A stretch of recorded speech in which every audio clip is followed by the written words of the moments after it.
अभी मंडे के लिए जो एनालिसिस है बैंक निफ्टी की, उसमें बेसिकली हमें ये समझना है कि ये मार्केट किस तरफ से जा रहा है एक मोमेंटम के बाद। 23rd को हम लोग देखा था, गैप अप खुला, उसके बाद एक मोमेंटम रहा दिन भर। 24th को गैप अप खुला, रेजिस्टेंस के पास गया, उसके बाद नीचे आया। तो एक्चुअल में यहाँ पर क्या मूव बन सकता है, एक सिंपल लॉजिक समझो, किसी भी ट्रेंड को कैसे पहचानते हैं हम लोग। ओके, अगर मैं इसको हटा दूँ टोटली, आपको यहाँ पर ये देखना होगा कि ये जो एरिया है कंप्लीट, ये अब यहाँ से अगर मैं गैप अप की बात करता हूँ, आप समझो कि एक ट्रेंड है, जो पूरा एक ट्रेंड की अगर मैं बात करूँ, ये पूरा ट्रेंड की तरह आपको दिख रहा होगा। ये जो है ना, ये पूरा एक तरह का ट्रेंड है, ठीक है।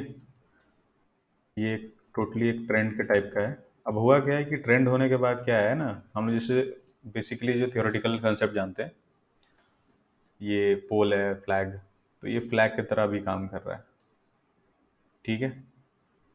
ये ट्रेंड था, ये फ्लैग की तरह काम कर रहा है। अब इसमें हम लोग को इम्पोर्टेंट चीज़ देखनी क्या है कि एच बैंक जो है वो ब्रेकआउट लेवल पर है, मतलब एक साइकोलॉजिकल लेवल पर भी है 1600 के, और एक वेटेज भी रखता है बैंक निफ्टी में, जो उसको ट्राई कर सकता है मूव कराने के लिए। अब कल के लिए हम लोग करेंगे क्या, बेसिक सी कंसेप्ट है, लेवल समझो और कुछ नहीं करना। लेवल समझ के सब कुछ समझ जाओगे, और प्रैक्टिस ही करना है, ज़्यादा कुछ तो है नहीं। यहाँ पर मैं एक ट्रेंड लाइन बना देता हूँ, आपको बस इसको ध्यान देना है, ठीक है।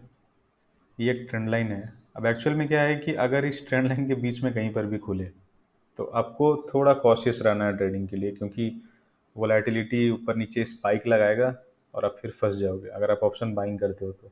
और डिसीजन पहले कैंडल में तो मत ही लेना। लेकिन उम्मीद क्या है, कल क्या हो सकता है? अब उम्मीद ये है कि एच बैंक में एक बाइंग मोमेंटम आया था, अगर ये कंटिन्यू हुआ, एक्चुअल में अगर हो गया तो होगा क्या, 37,900 के आसपास, 37,900 के ऊपर कहीं पर भी खुलता है इस एरिया में, आपको याद रखना है।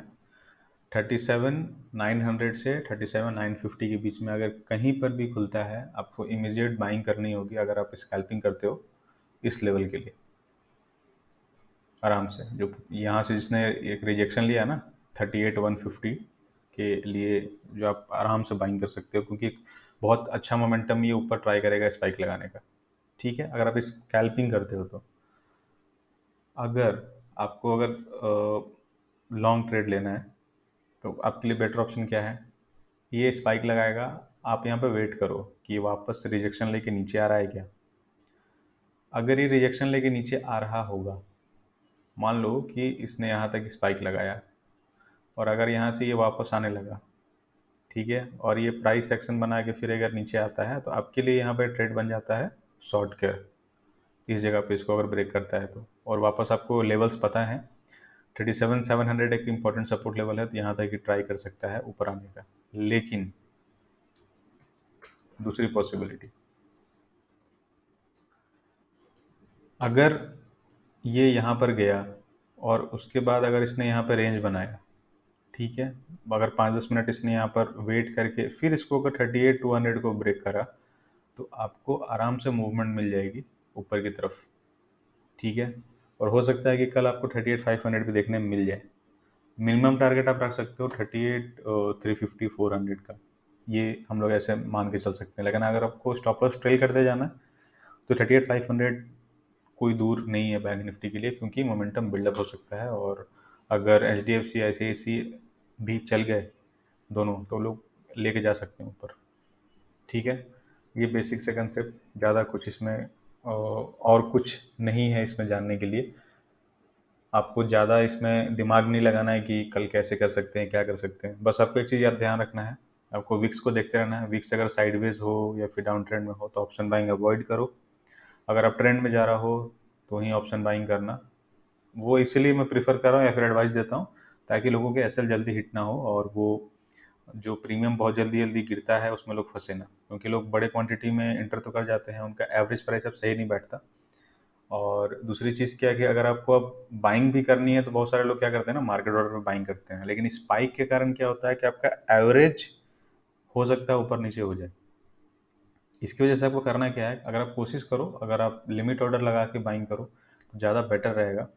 उससे आपको फ़ायदा क्या होगा कि आपको अपने डिसाइडेड प्राइस पे जो अभी लेवल्स आपने डिसाइड करे हैं उसके अकॉर्डिंग आपको बाइंग भी मिल जाएगी, और आपका एवरेज और स्टॉप लॉस और लिमिट जितना भी आपको लगाना है टारगेट के लिए वो भी आप कर सकते हो। Well and good. ये हो गया बैंक निफ्टी। अगर हम लोग निफ्टी के बारे में देखते हैं, निफ्टी में हम लोग कर क्या सकते हैं, निफ्टी में एक पॉसिबिलिटी यहाँ पर क्या है, निफ्टी में एक पॉसिबिलिटी यहाँ पर है कि आपको ध्यान में देना पड़ेगा कि बड़ा अच्छा ब्यूटीफुल एक ट्रेंड आपको यहाँ पर सेटअप हो रहा है। ओके। और यहाँ पर बेसिकली आप इसको ध्यान से देखो, आपको, अगर आपको ये ट्रेंड दिखेगा तो आपको ये समझ में आ जाएगा। 30 मिनट्स के चार्ट में देखो इसको। 30 मिनट के चार्ट में ये एक इम्पॉर्टेंट ट्रेंड लाइन है, और मैं यहाँ पे एक चीज़ समझ सकता हूँ कि अगर इस ट्रेंड लाइन को ब्रेक करता है निफ्टी तो आपके लिए एक शॉर्टिंग अपॉर्चुनिटी बहुत अच्छी हो सकती है, क्योंकि यहाँ पर एक गैप गैप जो है पेंडिंग है। लेकिन 300 पॉइंट का मूव मैं एक्सपेक्ट नहीं कर सकता। अगर मैं लास्ट स्विंग की बात करूँ, जो 17,790 के आसपास है ये लेवल। ओके। अगर ये इसको ब्रेक करता है, अगर इसको भी ब्रेक कर देता है तो हम लोग कोशिश कर सकते हैं, ट्राई कर सकते हैं कि यहाँ तक आने का ट्राई करेगा मे बी। लेकिन ये भी आपको देखना पड़ेगा कि 200 पॉइंट का मूवमेंट अगर होता है तो एक शार्प करेक्शन हो जाएगा कल। तो आपको बस ये ध्यान रखना है कि अगर इस ट्रेंड लाइन से सपोर्ट लेता है अगर इस जगह पर, तो आपको ये चीज़ ध्यान रखना है कि अगर इसको ब्रेक करता है, अगर मैं लॉन्ग जाने के लिए नहीं बोल रहा हूँ निफ्टी में, निफ्टी में आपको लॉन्ग नहीं कर लेना। आपको वेट करके देखना है एक्चुअल में क्या है कि आप कौन सा लेवल यहाँ पे देखने मिल सकता है। अगर सेंसेक्स की तरह ये भी मूड में है 18,000 ब्रेक करने के तो वेल एंड गुड, अच्छी बात है। लेकिन ये जो स्टीप ट्रेंड लाइन है ना, ये थोड़ा डेंजरस होता है, कभी कभी हो जाता है, क्योंकि अगर एक प्रॉपर सेटअप ना मिले तो हमें लॉन्ग नहीं करना चाहिए। अगर आपको लॉन्ग करना भी है तो प्रीवियस स्विंग हाई जो 950 का है उसके अबव जाकर लॉन्ग करिए, कोई इशू नहीं है। इसके अबव अगर क्रॉस करता है टाइम स्पेंड करके तो आप उसको कर सकते हैं लॉन्ग। अगर इसको ब्रेक करता है तो आपके लिए ईजी हो जाएगा ये टारगेट भी।